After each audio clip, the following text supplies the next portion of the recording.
Hello दोस्तों, स्वागत है आपका फिर से आपके अपने इस यूट्यूब चैनल में। दोस्तों आज हम डिस्कस करेंगे प्राचीन इतिहास के बारे में। उसमें दोस्तों हम पढ़ेंगे पाषाण काल। दोस्तों पाषाण काल क्या होता है और पाषाण काल से संबंधित जितने भी प्रीवियस ईयर क्वेश्चन है हम उनको दोस्तों इस वीडियो में डिस्कस करने वाले हैं। दोस्तों अगर आपको वीडियो अच्छी लगे तो वीडियो को लाइक करो, शेयर करो और चैनल को ज्यादा से ज्यादा दोस्तों सब्सक्राइब करें। तो चलते हैं दोस्तों हम अपनी आज की नई वीडियो पर। सबसे पहले दोस्तों हम जान लेते हैं पाषाण काल क्या है। दोस्तों पाषाण का मतलब होता है पत्थर, यानी पाषाण युग इतिहास का वह काल है जब मानव का जीवन पत्थरों पर अत्यधिक आश्रित था। उदाहरण के लिए जैसे पत्थरों से शिकार करना, गुफाओं में शरण लेना और पत्थरों से आग पैदा करना। आप देख सकते हैं कि ये पत्थर का हथियार है, ये गुफा है पत्थरों की, ठीक है। और ये शैल चित्र है उस गुफाओं में, जैसे भीमबेटका की गुफाओं में मिले थे। ये हथियार है पत्थरों के दोस्तों। और यह दोस्तों आग है कि पत्थर से पत्थर को टकरा के कैसे आग उत्पन्न की जाती थी।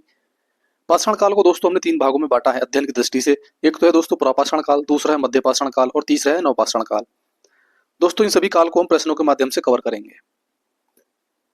एक हम बात कर लेते हैं दोस्तों ताम्रपाषाण काल। ताम्रपाषाण काल क्या है?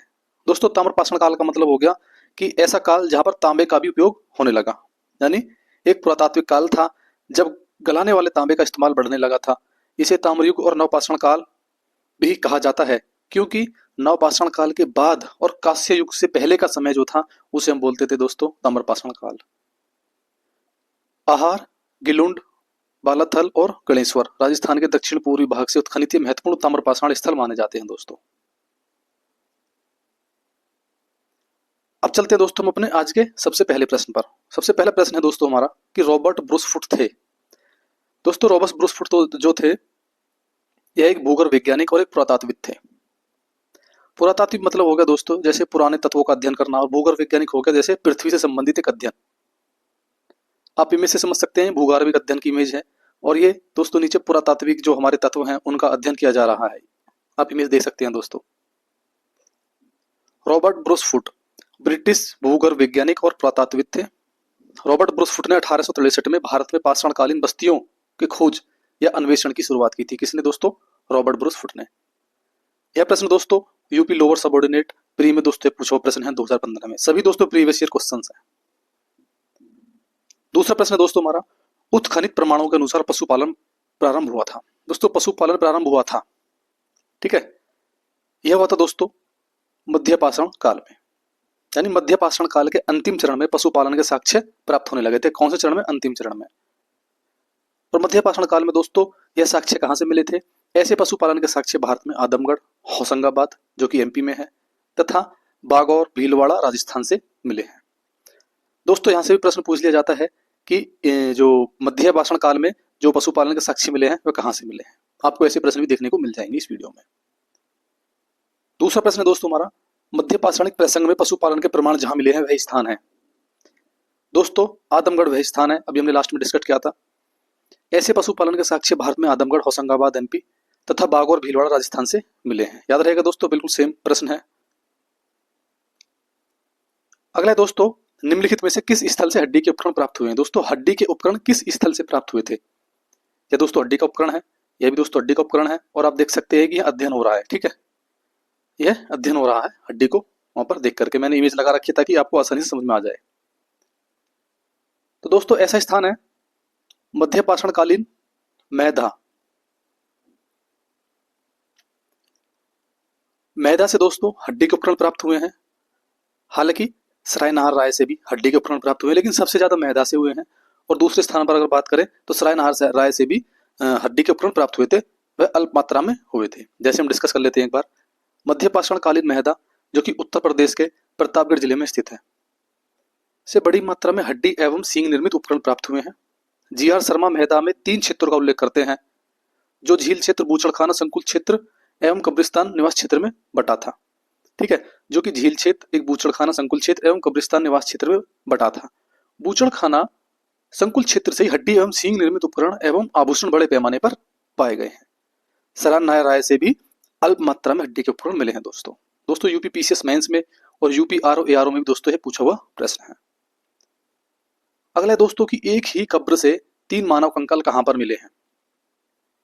दोस्तों दमदमा से एक ही कब्र से 3 मानव कंकाल के जो है अवशेष मिले हैं। हम इसको डिस्कस करते हैं। दोस्तों मध्य घाटी गंगा के प्रतापगढ़ जिले में मध्य घाटी मध्य गंगा घाटी के प्रतापगढ़ जिले में स्थित है दोस्तों सुरानारायण, महदा और दमदमा। वहां पर इनका दोस्तों उत्खनन हुआ था। ठीक है, एक प्रकार से हम कह सकते हैं कि इनकी दोस्तों वहां पर खोज शुरू हुई थी। दमदमा में लगातार 5 वर्षों तक किए गए उत्खनन के फलस्वरूप पश्चिमी तथा मध्यवर्ती क्षेत्रों से कुल मिलाकर दोस्तों 41 मानव समाधान ज्ञात हुए, यानी 41 मानव कंकाल ज्ञात हुए हैं। दमदमा के इन समाधानों में दमदमा के इन समाधानों में से 5 समाधान युग्म समाधान है। एक समाधान में दोस्तों 3 मानव कंकाल। समाधान का मतलब हो गया दोस्तों, एक प्रकार से हम कह सकते हैं खुदाई के दौरान दोस्तों जो कब्र होती है ना, कब्र को दोस्तों हम समाधान बोलते हैं। यानी खुदाई के दौरान वहां पर देखा गया कि मानव के जो कंकाल है, यानी एक ही कब्र से 3 मानव कंकाल मिले। तो ऐसे कितने मिले थे दोस्तों हमें? 41 समाधान ज्ञात हुए, लेकिन उनमें से 5 समाधान दोस्तों युग्म थे, यानी जिसमें 2-2 मानव कंकाल मिले 5 में, और एक समाधान में दोस्तों 3 मानव कंकाल एक साथ दफनाए हुए मिले हैं। शेष समाधानों में एक एक कंकाल मिले हैं, बाकी में दोस्तों एक एक कंकाल मिला है हमें। अगला दोस्तों, खाद्यान्नों की कृषि सर्वप्रथम प्रारंभ हुई थी। खाद्यान्नों की कृषि सर्वप्रथम प्रारंभ हुई थी दोस्तों नवपाषाण काल में। मध्य पाषाण काल में दोस्तों पशुपालन प्रारंभ हो गया था, और खाद्यान्नों की कृषि प्रारंभ हुई थी नवपाषाण काल में। खाद्यान्नों की कृषि का मतलब हो गया दोस्तों हमारा खाद्यान्नों का उत्पादन सर्वप्रथम नवपाषाण काल में हुआ। यह वही समय था जब मनुष्य कृषि क्रम से परिचित हुआ था। खाद्यान्न फसलों में अनाज व दालें सम्मिलित है, जैसे चावल, गेहूं, ज्वार, मक्का, बाजरा, चना, अरहर व अन्य दालें दोस्तों ये खाद्यान्न फसलों में हमारी आती हैं। ठीक है, आगे बात कर लेते हैं दोस्तों हम भारत में मानव का सर्वप्रथम साक्ष्य कहाँ मिलता है। दोस्तों नर्मदा घाटी में भारत में सर्वप्रथम मानव के साक्ष्य मिलते हैं।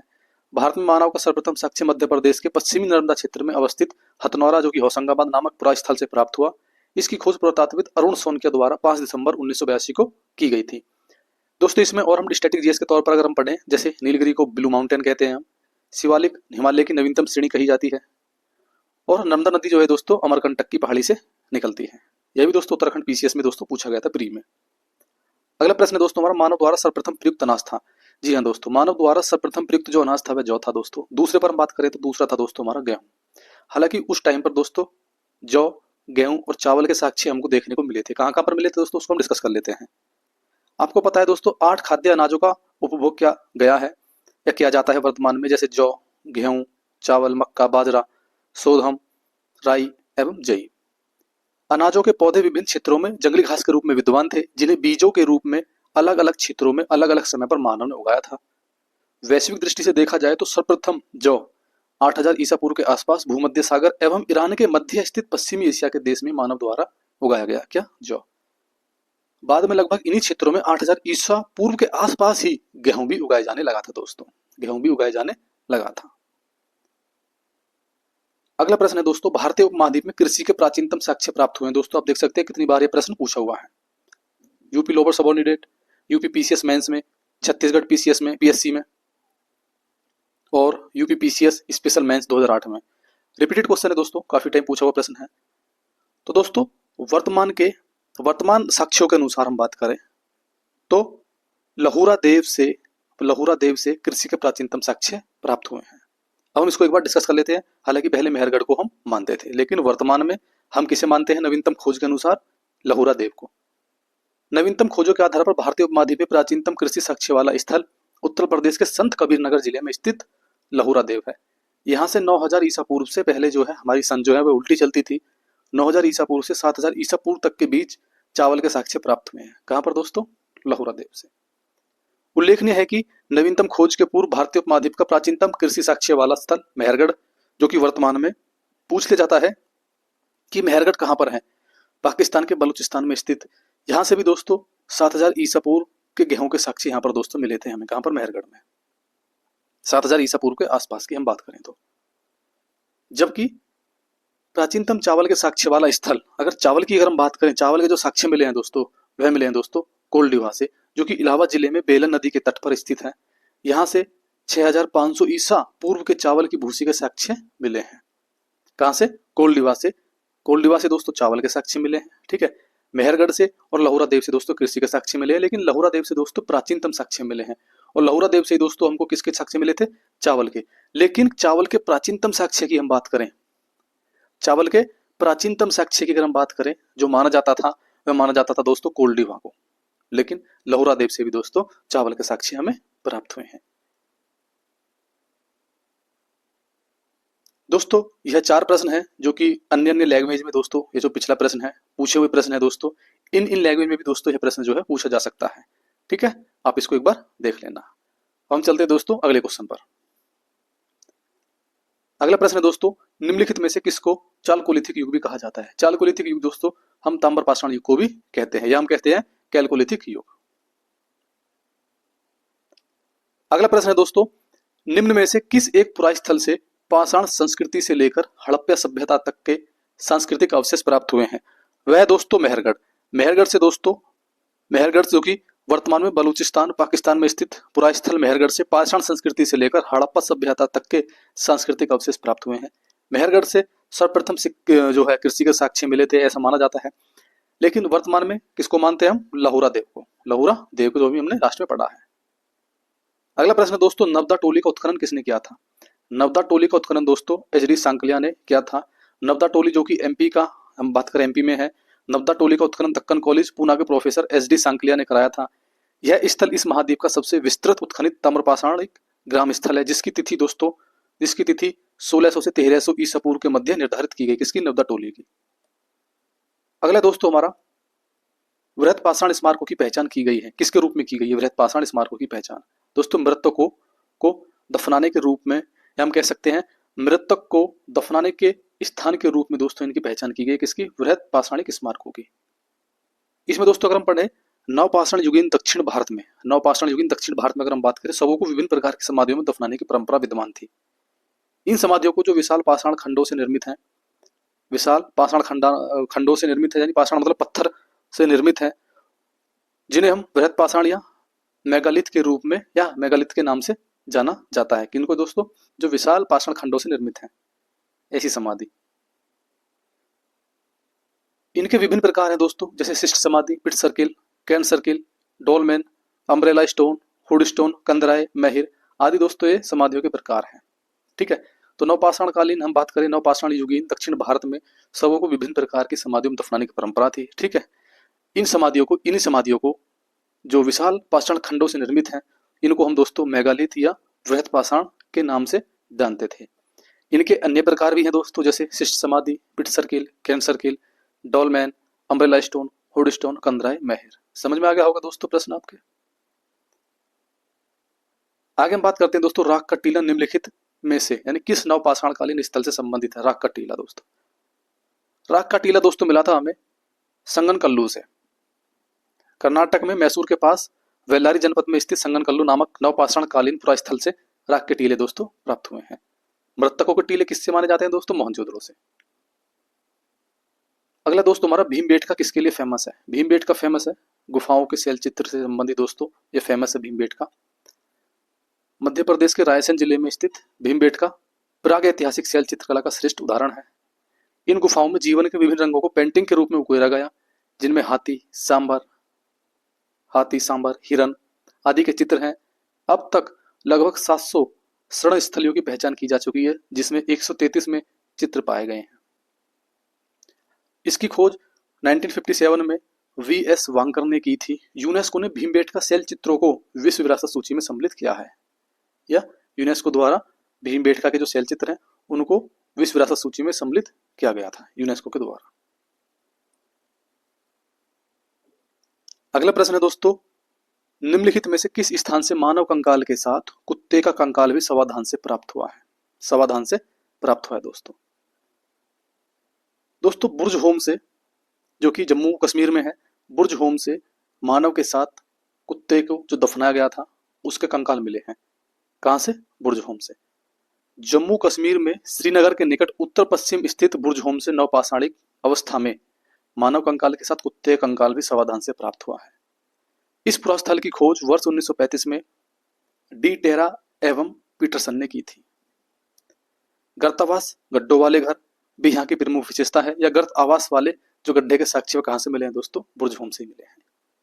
विंध्य क्षेत्र की अगर हम बात करें, जो विंध्य क्षेत्र है हमारा, बात करें तो लेखिया शिलाश्रय से सर्वाधिक मानव कंकाल मिले हैं। लेखिया शिलाश्रय से। प्रश्न बनता है कि विंध्य क्षेत्र के किस शिलाश्रय से सर्वाधिक मानव कंकाल मिले हैं? तो किससे मिले हैं दोस्तों? लेखिया से। याद रहेगा, मानव कंकाल। अगला है दोस्तों, ताम्राश्रम काल में महाराष्ट्र के लोग मृतकों को घर के फर्श के नीचे किस तरह रखकर दफनाते थे? दोस्तों महाराष्ट्र के जो लोग हैं मृतकों को अपने घर के फर्श के नीचे किस तरह दोस्तों उनको दफनाते थे और किस साइड किधर की तरफ उनको दफनाते थे? तो उत्तर से दक्षिण की तरफ उनको दफनाते थे दोस्तों। कैसे? महाराष्ट्र की ताम्रपाषाण कालीन संस्कृति जिसे जोरवे संस्कृति भी हम कहते हैं कि नेवासा, दैमाबादी महाराष्ट्र में, कोठे, चंदौली और इनाम गांव भी दोस्तों कहाँ पर है दोस्तों? महाराष्ट्र में। आदि पुरास्थल है महाराष्ट्र के।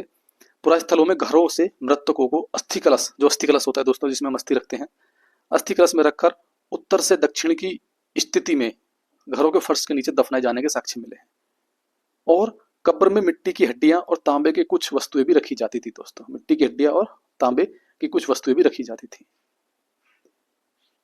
अगला प्रश्न है दोस्तों हमारा, भारतीय पुरातत्व सर्वेक्षण निम्नलिखित विभाग या मंत्रालय में से किसका किसका कार्यालय है? कहने का मतलब है दोस्तों कि भारतीय पुरातत्व सर्वेक्षण निम्नलिखित में से किसके अधीन आता है या किसके अधीन कार्य करता है? तो दोस्तों भारतीय पुरातत्व सर्वेक्षण archaeological survey of India Sanskrit मंत्रालय के अधीन एक विभाग है। समझ में आ गया होगा दोस्तों। अगला प्रश्न है दोस्तों, भारतीय पुरातत्व का जनक किसे कहा जाता है? भारतीय पुरातत्व का जनक दोस्तों अलेक्जेंडर कनिंघम को कहा जाता है। अलेक्जेंडर कनिंघम 1814 से 93 को एक ब्रिटिश सेनाधिकारी के रूप में बंगाल इंजीनियर्स के साथ काम करने के लिए तैनात किया गया था। उन्हें ही भारतीय पुरातत्व के जनक के रूप में जाना जाता है। किसको? अलेक्जेंडर कनिंघम को। अगला प्रश्न है दोस्तों हमारा, राष्ट्रीय मानव संग्रहालय कहां पर है? राष्ट्रीय मानव संग्रहालय दोस्तों भोपाल में है। ठीक है। राष्ट्रीय मानव संग्रहालय जिसका नाम बदलकर इंदिरा गांधी राष्ट्रीय मानव संग्रहालय कर दिया गया था, जो कि भोपाल एमपी में है। यह भारत सरकार के संस्कृति विभाग के अंतर्गत एक संगठन है।